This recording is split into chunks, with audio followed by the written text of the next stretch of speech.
कभी गोपी के मस्तक छूती है, कभी कभी बगल में, कभी आगे, कभी पीछे भंवरा गुंजार करता है।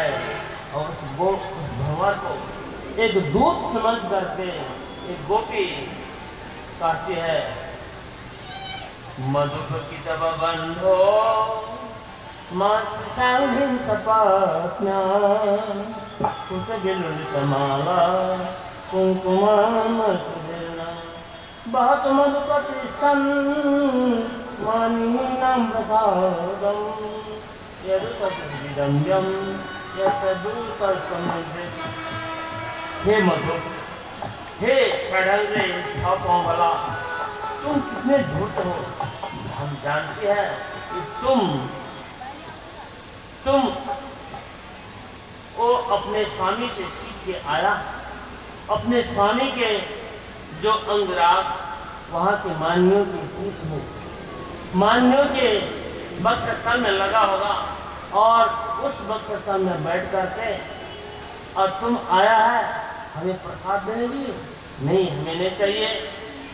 कुछ भी लुलित मालाम कुंकुमम सुदीर्णा। अरे तुम्हारे पूछ में, तुम्हारे उसमें मैं देखता हूँ तू प्रसाद लेके आया है, मैंने चाहिए। बहातो मधुपति स्तन मानिनीनां प्रसादम यदुपतिदम्यम यदूतसमुद्रे। अरे वहाँ मथुरा के मान्यों को देना, हमें नहीं चाहिए। जाकर के कहो मोहिनी पायी सुमनसी सत्यास्मान भवाद्य परिचरित कथम पाद पद्मम उत्तम श्लोक करते। हे भमर, वहाँ पर उसके बक्सर करने वो लक्ष्मी निवास कैसे करती है? वो भी हमारे जैसे उनके चिकनी चौकी बातों में आ गई होगी। हम तो उनके चिकनी चौकी बातों में आ गई, लेकिन आज हमें छोड़ करके वहाँ पर मथुरा के मान्यों में रम गया है, हमें भूल गया है। जाओ। अरे उत्तम श्लोक तभी नाम सार्थक होगा जबकि हमारे जैसे गरीबों के ऊपर में कृपा। उत्तम श्लोक वैसे नाम नहीं होता, जब गज तीन दुखियों के ऊपर में कृपा करता है तब कहीं उत्तम श्लोक होता। कि बहु चढ़ंगे गायसी तम यदूनाम अधिपद्मध्यानाम अग्रतो न पुराणम विजय सखी सखीनाम गीयताम तत्प्रसंग सवित गुजरते संसयंती पुलिका। हे षड्हंग्रे, घोड़ा वहाँ गुंजार करता है, कभी चरण स्पर्श, कभी मस्तक में। बहु षड्हंग्रे गायसी तम यदूनाम, वो यदुपति की प्रशंसा, उनके गुणगान तुम क्यों सुनाते हमें? हम पुराने हैं, हम जानते हैं। जाओ नए को सुनाओ, वो तो तुम्हें पुरस्कार देगी। अरे भंवर, अरे उसकी बात तो मैं क्या कहूँ। विचारसायाम का कपट रुचिरहासा चरण पासे यस्य भूतिर्वयं का उत्तम लोक शब्दा। दिवी भूवि च रसायाम, दिवी स्वर्गलोक में, भूवि पृथ्वी लोक में और रसातल लोक में, ये तीनों लोक में उनके लिए कौन सी स्त्री दुर्लभ है? और तीनों लोक में उनकी सेवा करने के लिए सभी स्त्री तैयार है। क्यों? कि उनके पास ऐसे हाथ विलास, कपट भाव और ऐसे वो अनुनय विनय करने के लिए जानता है, वो सभी को मोहित कर डालता है। और इसलिए उनके उपासना, उनके चरण उपासना सभी स्त्रियां करते हैं। हे धमर, वो तो बड़े बड़े मान्यों के ही मान देने वाले हो गए। अरे उनका उत्तम श्लोक नाम तभी सार्थक होगा। अभी चित्रपूर्ण पक्ष है उत्तम श्लोक शब्द कृपण, हम दिन दुखी के ऊपर में कृपा करें तभी तो उनका उत्तम श्लोक सार्थक होगा। हे भमर, शिरसि पादम वेद्मि हम साधुकारे अनुनय विदुषस्ते नित्यदौतर्णसोनां सुकृतेहं पत्य पत्य नलोका विसृजसुचेता पुण्य संदेमसि। हे भगवान, हमारे से संधि करने ले आया है, हमको मिलाने ले आया है। अरे मेरे चरण छोड़ो, क्यों चरण में स्पर्श करते हो? हम तुम्हारी चाटपाटी जानती है, तुम अनुनय विनय करने में कुशल हो, क्योंकि तुम्हारे मालिक भी अनुनय विनय करने में बहुत कुशल है। इसलिए छोड़ो छोड़ो पत्य पत्य लोका। हम तो उनके लिए अपने भाई बंधु पति को छोड़ करके उनके चरणों में निखावर हो गई, लेकिन आज हमें छोड़ करके वहाँ मथुरा में निवास करता है। अरे भगवान, उनके तो एक युग की बात नहीं, अनेकों युग के हम लीला जानते, उनकी चरित्र हम जानते हैं। गोपी कहते हैं कपीन्द्रम इससे मैं श्रीजीता बलिमपि बलिमत्वां देखियन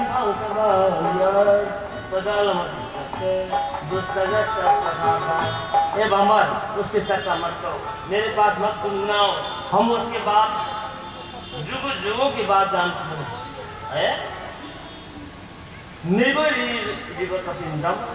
एक बार क्या किया, राजा बलि के पास भीख मांगने के लिए गए, और भीख में मांग लिया 3 पर जमीन और उसको रसातलोक में भी धकेल दिया।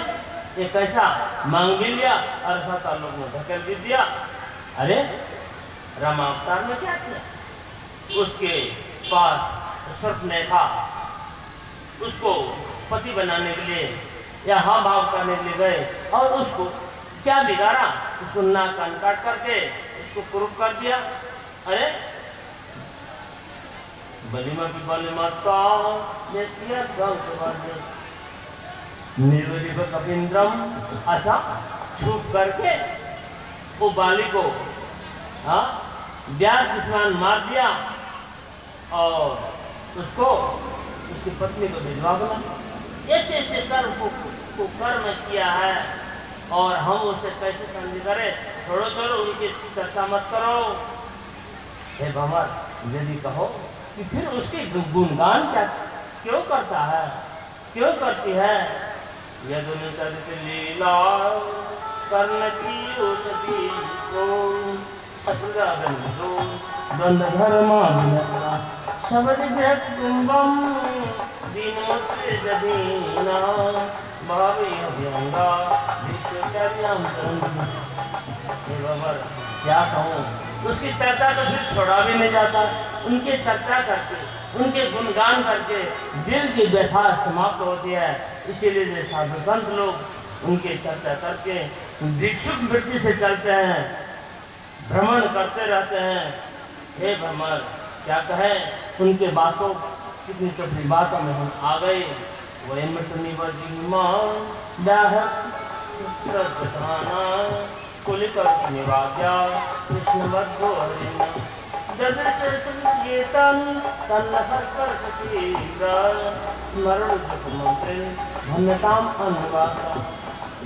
यहाँ पर गोपियों की चिंतन की शैली यहाँ वर्णन करते हैं भगवान वेदव्यास। छूटे महाराज जो गोपियों की इस प्रकार भगवान के चाहे किसी भी भाव से हो, इस प्रकार से चिंतन शैली का वर्णन करते हैं। गोपी कहते हुए में हम उनकी चौपड़ी बातों में हम सीधी रहे और उनकी बातें पढ़ दी। अब उनके लिए हम अपने भाई बंधु को छोड़ करके चरणों में निखावर हो गई, और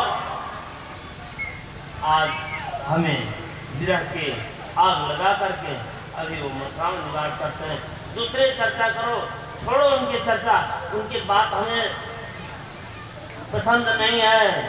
यहाँ पर गुनगुनाओ नहीं, चले जाओ चले जाओ। अच्छा ये बात बताओ हे ब्रह्मन, प्रिय सखा पुनरागा प्रिय प्रेषिता किं प्रिय सखा पुनरागा प्रिय प्रेषिता किं वरै किमनुरुन्धे माननीयो स्मेंग नैष कथम यास्मान् दुष्टदंडपार्थम सततमूर्ति सौम्य श्री बधुर साधमा। क्या हमें ले जाने के लिए आया है? ले जाने के लिए नहीं, हमारे गुंजाइश नहीं है वहाँ।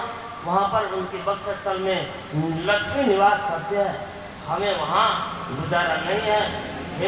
अच्छा एक बात बताओ, अब वो कब आएगा और हमारे मस्तक में कब अपने हस्तकमल जिस हाथ से राजा नृप को उधार के गिरगिट को भी स्पर्श करने में संकोच नहीं किए, जिस हाथ से हाथी को उधार के, जिस हाथ से ओ गिरगिट, हाथी और मकर ये सब को भी ग्राह को और ऐसे ऐसे बहुतों को उधार किए हैं, वो हस्तकमल मेरे ऊपर में कब रखेंगे? वो अपने चरण कमल जो कालिया नाग ऊपर में भी रखने के लिए संकोच नहीं किया था, वो चरण कमल हमारे हृदय में वक्षस्थल में कब रखेंगे? हम तो विरह से व्यथा में है, वो हस्तकमल वो चरण कमल हमारे ऊपर में कब रखेंगे? यही हमारी कामना है। हे ब्रह्मर, वो कब आएंगे? इस प्रकार अत उद्धव निसंवेद कृष्ण दर्शन लालसा सात्वन शांतिम संदेशे गोपी इदम अभास। उद्धव जी इस प्रकार की बातें सुन करके हैरान हो गए। धन्य है गोपी, दान से व्रत से तप से यज्ञ से उतना दान व्रत को स्वाध्याय संयमय योगी कितने भक्ति साधक। इस भक्ति के सामने में इस दान व्रत आदि सब गौण हो जाते हैं। अब आगे उद्धव जी कहते हैं ध्यान से सुनिए कि आपके लिए कुछ संदेश भेजे हैं। वो तो राजकाज में थोड़ा व्यस्त हो गए हैं, हमें भेजे हैं कुछ उनको सांत्वना देने के लिए कि थोड़े ही देर में, थोड़े ही समय में, थोड़े ही दिन में वो आने वाले हैं, आपको दर्शन देंगे। लेकिन इस संदेश से आपको तत्काल सांत्वना दे रहे हैं। थोड़ा सा इसको गोपी गीता कहते हैं। अब यहाँ पर एक आप लोग पहले भजन को सुन लीजिए और उसी भजन के अनुसार ये जो है गोपी गीता आप लोग थोड़े सुनेंगे। इसके बाद आरती होगी और इस विभिन्न भाषा में जो थारो संस्कृति जो हमारे थारो वंशज इस भाषा में गाते थे, कुछ लौकिक जीवनचर्या के विषय में, लेकिन उसी भाषा में हमारे जो दर्शन है, नाद दर्शन, नादानुसंधान दर्शन, इस दर्शन को परिमार्जन करते हुए उस भाषा में रखा गया है। आप लोग पहले गीत को सुनेंगे, तब ये प्रवचन सुनेंगे तो ठीक मिलेगा।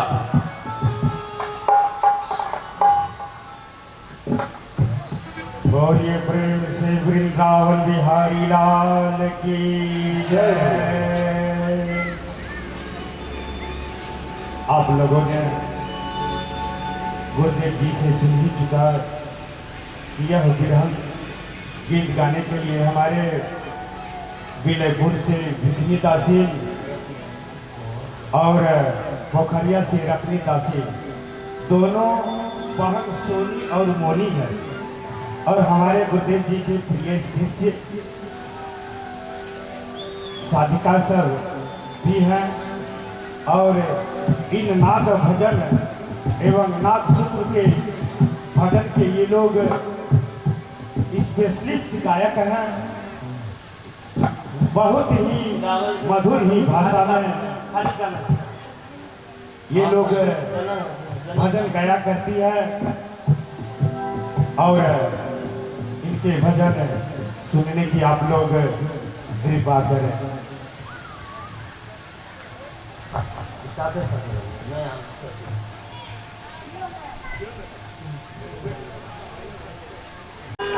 Oh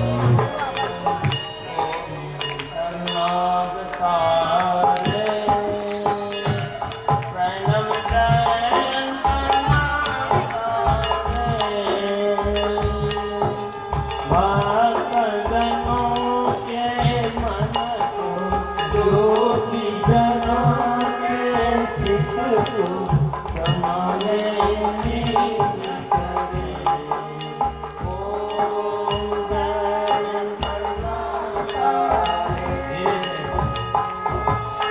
जो सुने सुख पावे दुख दिन से मन का दुख दिन से मन का चिदानंद मन आवे चिदानंद मन आवे कष्ट मिटे मन का। ओम जय जगन्नाथ हरे।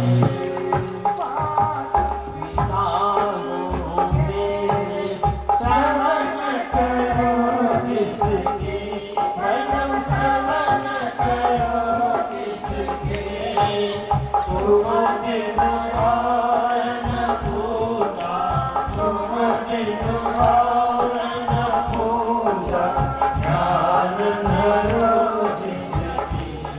ओम जय जगन्नाथ हरे।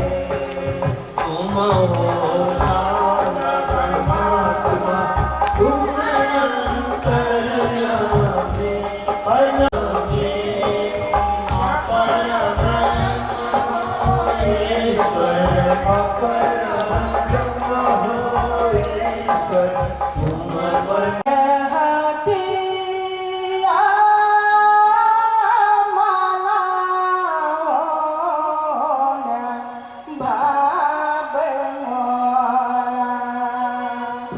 Hama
कुछ विकार नहीं हो, निर्विकार, इसलिए शुद्ध कहो।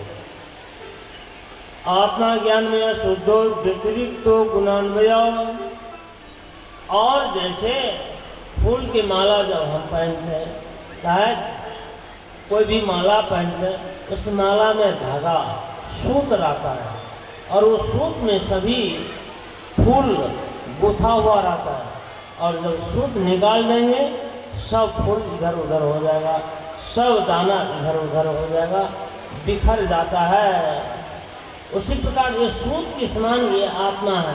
यदि आत्मा निकल जाए, न जागृत होगा, न सपना, न सुषुप्ति, न समाधि। आत्मा निकल जाए, न स्थूल शरीर, न सूक्ष्म शरीर, न कारण से कुछ नहीं। आत्मा इस प्रकार शुद्ध रूप में है। और ये आत्मा किस वृत्ति से चलती है? सुषुप्ति स्वप्न जागृत भेद माया वृत्ति। ये माया की तीन वृत्ति है। सुषुप्ति, अब देखो सुषुप्ति, यहाँ भागवत कथा कहते समय हम लोग ये आश्चर्य होते हैं, यहाँ कह रहे हैं भागवत की कथा और यहाँ जागृत स्वप्न सुषुप्ति की बात कहाँ? शास्त्रकार का तात्पर्य है, कथा आप सुनिए, लेकिन कथा सुनने के बाद हमें ज्ञान भी होना चाहिए। सुसुप्ति, पहले सुसुप्ति से शुरू किया। क्यों कि हम जब इस संसार में नहीं आए थे तो पहले सुसुप्त रूप, बिल्कुल जैसे बीज में एक कोई फल है, उसमें बीज है, उस बीज में वृक्ष छिपा हुआ है।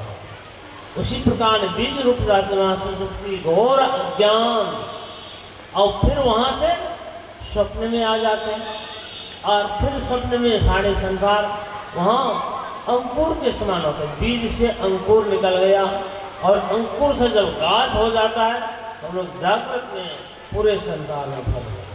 और फिर वृक्ष से फिर फल लगता है, फल से फिर बीज होता है, बीज से फिर अंकुर होता है, अंकुर से फिर वृक्ष होता है। ये चक्र। तो कल आपने भजन सुना था, क्या भजन सुने थे आप लोग? अब इस भजन को हम समय में गाएंगे। अभी सारांश में बताता हूँ। तीन धन के हटिया मनाने भाव मोरा, हम तज से तुरिया धाम हो। अब देखिए, है तो गीत के लेने, लेकिन इसमें ज्ञान भरा हुआ। ये तीन धाम, जागृत सुसुप्ति धाम, सपना धाम, जागृत धाम, ये तीन धाम में हम आना जाना होता रहता है। और इस तीन धाम ये प्रकृति की घेरा है, ये माया की वृत्ति है। इसलिए ये तीन में हमारा कल्याण नहीं है। इसलिए हम श्रेय धाम, श्रेय कल्याण का धाम, हम हो तो जो श्रेय तुरिया धाम हो, श्रेय धाम तुरिया धाम, जो तीन अवस्था से आगे चतुर्थ धाम है। जिस धाम में जाने के लिए रास्ता क्या है, साधन क्या है? करवै प्राणी है नादानुसंधान। नादानुसंधान, इस तुरिय अवस्था में जाने के लिए नादानुसंधान है। इसमें क्या प्रमाण है? कहते हैं अभ्यस्यमानो नादोयम बाह्यम आवृणध्वनि पक्षात विपक्षम अखिलम जित्वा तुर्यम पदम व्रजेत। वेद में कहते हैं तुर्यम पदम व्रजेत, तुर्य में जाए। कैसे जाए? अभ्यस्यमानो नादोयम, नाद के अभ्यास करते हैं। इस विषय में कल हम विशेष विस्तार से नादानुसंधान के विषय में कल चर्चा होगी। आज हम यहाँ संक्षिप्त में ये तीन अवस्था से आगे की बात, और 11वां स्कंद में भी आप लोग ये तीन अवस्था से आगे के बाद तुरीय अवस्था की बात आप लोग सुनेंगे। अब यहाँ से कहते हैं इस नाम देता समीकृष्ट अक्षी गोचरे, हे गोपियों, आँख के नजर सामने में इतना प्रेम नहीं होता है, इसलिए जाओ, ठीक है, तुम लोग वहीं रह करके मैया वैसे मना कृष्णम विमुक्ता नाम प्रसिद्धा, वहीं घर में रह करके मेरा स्मरण करना और उसी से कल्याण को प्राप्त करेंगे। अब गोपी लोग संदेश सुन करके फिर गोपी सब उद्धव जी को घेर करके बहुत से जैसे मजाक की बात बोलती है। एक सखी कहती है जो अब तो वहाँ वहीं भूल गया, दूसरी सखी कहती है नहीं सखी, वो तो आत्मा राम है, वो तो अपने काम काज में लग गया, लेकिन उनका भी याद होगा हमारे ब्रज का। इस प्रकार बात करते करते यहाँ कहते हैं उद्धव जी अपने मन में कहते हैं ओहो आसाम हो चरण हम श्याम वृंदावन गीतमपि गोलमल दौषधीना या दुष्कदम सदन मान पतन मुकुंद पतिम श्रुति भी जान। जिस पद को श्रुति वेद खोजती है उस पद को ये भिलियाँ, ये ब्रजवासी के गोपियाँ उस पद को प्राप्त की कैसे? अपने तन मन धन आदि को निछावर कृष्ण भगवान के चरणों में की है। हम भी ऐसा चाहते हैं कि इसी वृंदावन के कोई पेड़ पौधा के रूप में जन्म लूं और इन गोपियों के चरण धूल मेरे मस्तक में पड़े और कहते बंदे नंद प्रजस्त्रीणाम पात्रेण सा या साम हरि कपोद्गीतम पुनाति भुवनत्रयम। इन नंद ब्रज के स्त्रियों के चरण धूल को मैं बार बार नमस्कार करता हूँ, जिसके कथा या सम हरि, जिनके कथा हरि भगवान से संबंधित है, उनके गान करके तीनों लोग पवित्र हो जाते हैं। अब कृष्ण भगवान जो वचन दिए थे अक्रूर जी को, कुब्जा को, उस वचन को पूरा करने के लिए वहाँ से अब कुब्जा के यहाँ जाते हैं। कुब्जा के यहाँ जाने के लिए फिर उद्धव जी को साथ लिए। देखिए ये मर्यादा की बात है, तो पैसे कोई सखा के साथ पास जाना हो, जहाँ इस प्रकार की मर्यादा हो, अपने बड़े भाई के साथ नहीं रखते और उद्धव जी को साथ लेकर के गए।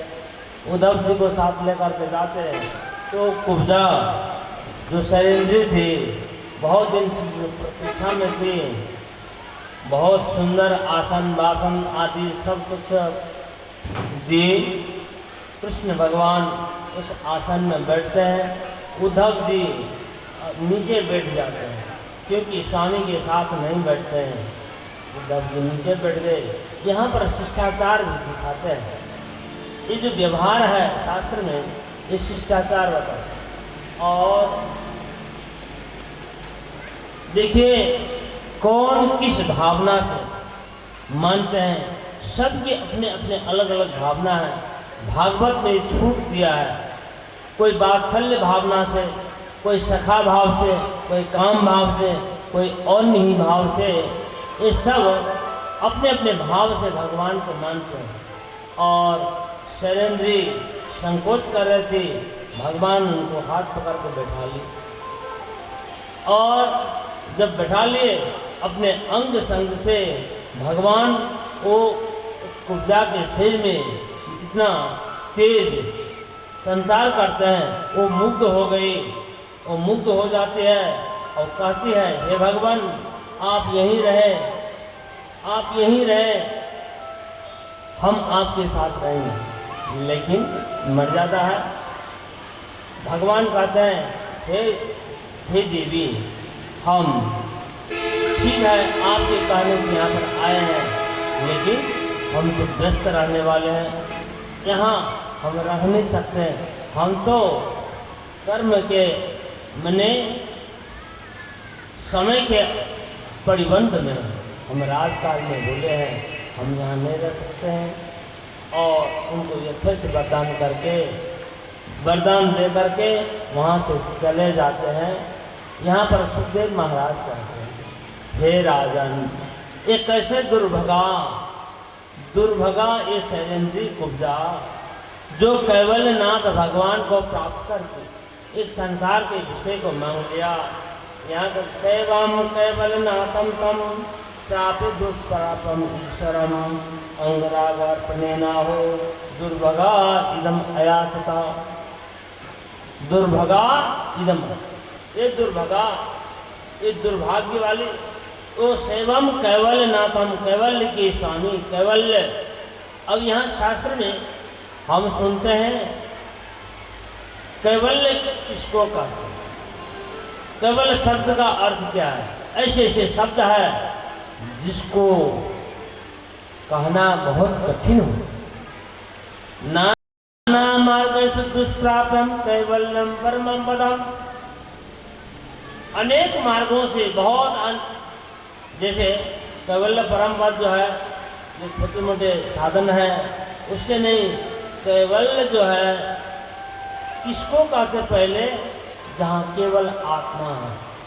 केवलस्य भाव कैवल्यम, अपने आप का भाव, अपने आप असंग, इसको केवल कहते हैं। ऐसे केवल अवस्था को देने वाले भगवान, मुक्ति को देने वाला भगवान, उनसे संसार के विषय मांग लिया, ये दुर्भगा।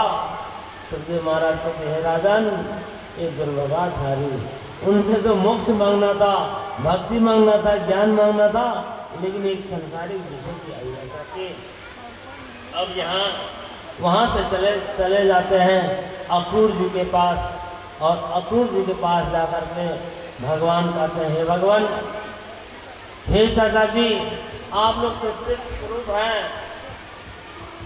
नहीं अमया तीर्थानी न देवा मिथिलामया तीर्थनंतु काले न दर्शना देव साधव। लोग केवल जल में नदी को ही तीर्थ मानते हैं, मूर्ति में मिट्टी में मूर्ति को ही देवता मान। हाँ, वो भी कोई गलत नहीं है। उनको बहुत दिन सेवन करने से कहीं मन पवित्र होता है, कहीं मन में शुद्धता आती है, कहीं कुछ फर्क पड़ता है। लेकिन संतों के दर्शन से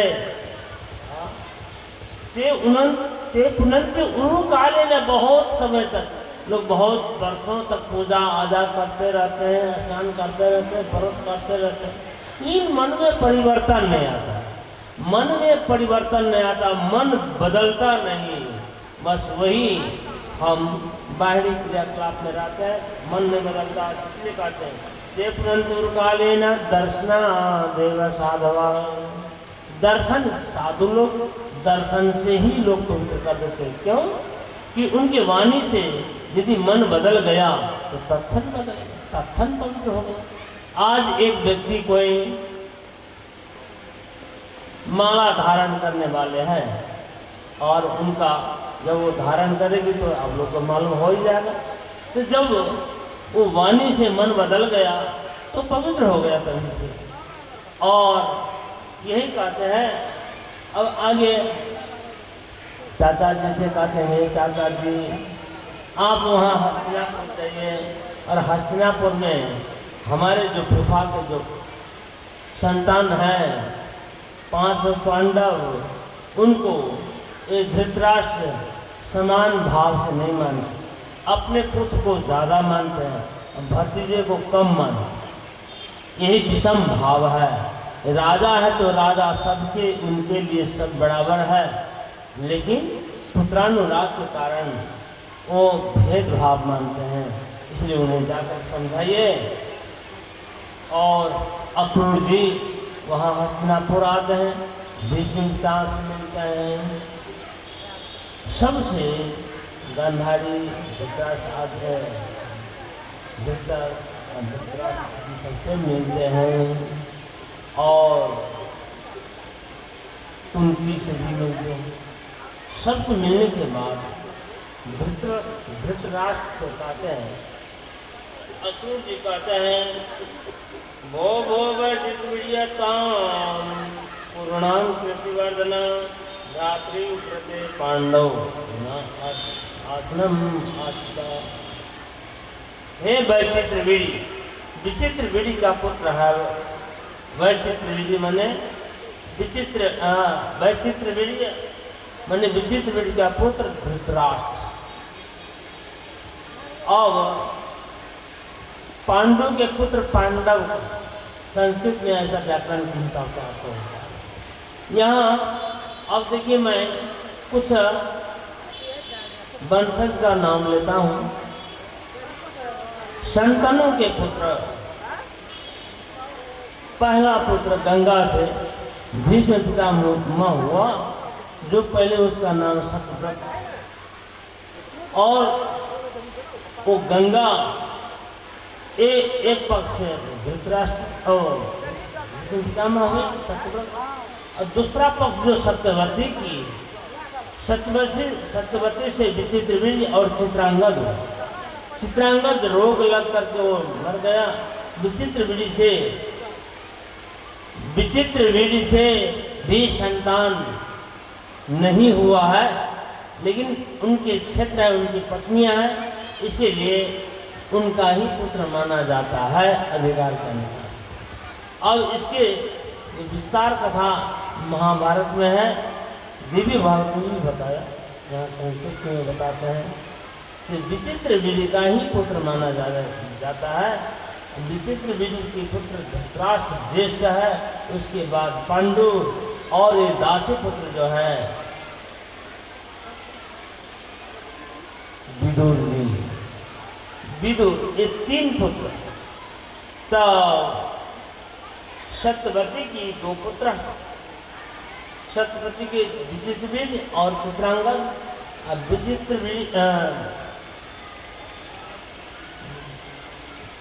शंतनु के 2 पुत्र, याद रखिए, विचित्रवीर्य, चित्रांगद। और चित्रांगद तो मर जाते हैं। विचित्रवीर्य के 3 पुत्र, धृतराष्ट्र, पांडु और विदुर जी। और धृतराष्ट्र के पुत्र दुर्योधन आदि होते हैं, और पांडु के पुत्र युधिष्ठिर आदि हैं। और इधर विदुर के संतान का अभी वर्णन नहीं है यहाँ पर। अब धृतराष्ट्र अपने पुत्र दुर्योधन को ज़्यादा प्रेम करते हैं, उनकी मान्यता, उनकी बोली वचन ज़्यादा मानते हैं, उनकी ग्राह्यता ज़्यादा है। लेकिन वंशज में ज्येष्ठ है युधिष्ठिर, और वंशज के नियम अनुसार वही राजकुमार युवराज होते हैं, युधिष्ठिर का अधिकार है। लेकिन पुत्र अनुराग के कारण दुर्योधन को युवराज वहाँ घोषित किया जाता है, जिससे विषमता होती है। और उसी विषमता को दूर करने के लिए कृष्ण भगवान भेजते हैं अक्रूर जी को, या आप जाके समझाइए। अक्रूर जी बहुत प्रकार से समझाते हैं। हे राजन, एक भुंक्ते सुखतम, एक ही दुष्टतम, और धर्मोत्तम वित्तम हरंती। हे राजन, इस संसार में एक जन्म लेता है, एक मरता है, एक अच्छा कर्म का फल भोगता है, एक बुरा कर्म का फल भोगता है। आप अधर्म से, अन्याय से यदि संपत्ति संग्रह करेंगे तो आपको नाश करने वाला होगा। इसीलिए आप धर्म से प्रजा का पालन कीजिए। इस प्रकार उपदेश करते हैं, फिर भी धृतराष्ट्र करते हैं, हे अक्रूर जी, आपकी बोली वचन तो हमारे हृदय में बिजली के समान छटकता है, लेकिन तुरंत लोभ भी हो जाता है। आपके वाणी, आपके उपदेश हमारे हृदय में ऐसे प्रकाश कर देता है, बिजली के समान प्रकाश करता है, लेकिन ज़्यादा देर तक नहीं ठहरता है, इधर चमका और उधर समाप्त हो जाता है। अब यदुवंश में भगवान अवतार लिए हैं, अब उनकी क्या इच्छा है, अब भगवान में फेंक दिए। सबको जब अपना कर्म से उपराम हो जाता है, अपने कर्म के बस नहीं रहता है, कहते भगवान अब जो करे। अब यहाँ तक श्रीमद् भागवत के पूर्वार्ध कथा समाप्त होती है। अब हम लोग उत्तरार्ध में प्रवेश करेंगे, और अभी आप लोग भजन श्रवण करेंगे, तब हम उत्तरार्ध की कथा प्रारंभ करते हैं।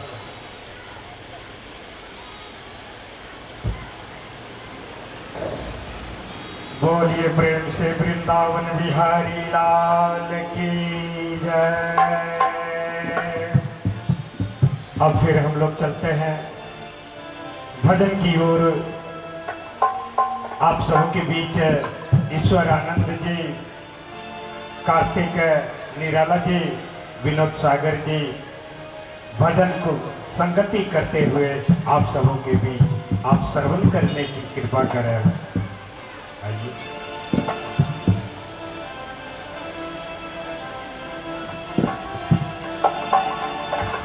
भक्तवत्सल भगवान की जय हो।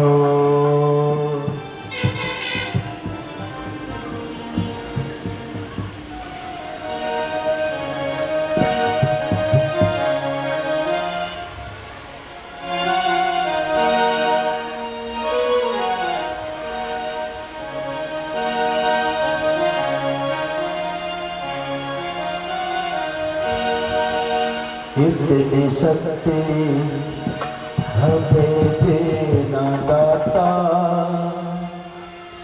मन का विश्वास कमजोर होगा। इतनी शक्ति हमें देना दाता। जैसे ये 5 तत्व तुम्हारा है और वैसे हमारा है। जैसे आत्मा तुम्हारा है वैसे हमारा है। तो जो आत्मा तुम्हारे पास है वही हमारा भी है, तो दोनों में कोई भेद ही नहीं है। तो कैसे भी हो सकता है? और वो आत्मा क्या है? आत्मा ज्ञान में शुद्धो वितृप्तो गुणान्वय सुसुप्ति स्वप्न जागृत ध्येय माया विद्यते। आत्मा के स्वरूप का वर्णन कल आप सुबह ठंडे दिमाग से सुनेंगे, वो प्रवचन होगा।